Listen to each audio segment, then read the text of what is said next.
आखिरकार बिल्ला थैले से बाहर आ गया। साद रफीक के बयान ने सबको हैरान कर दिया।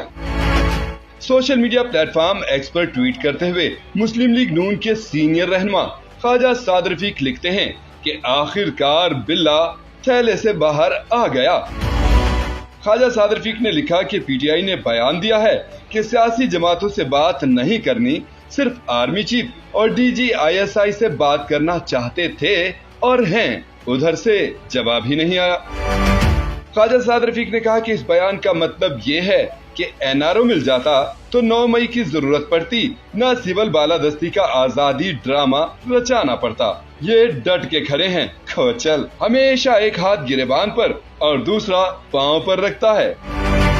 याद रहे, गुज़श्ता रोज एक निजी चैनल के प्रोग्राम में गुफ्तगू करते हुए पाकिस्तान तहरीक इंसाफ के सीनियर रहनुमा शहरयार आफरीदी ने कहा था कि हम सिर्फ आर्मी चीफ और डीजी आईएसआई के साथ मुज़ाकरात करेंगे।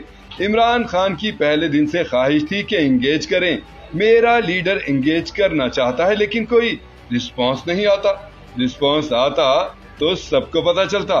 ये मुल्क, फौज और इदारे मेरे हैं। फौज से मुज़ाकरात होंगे और बहुत जल्द होंगे।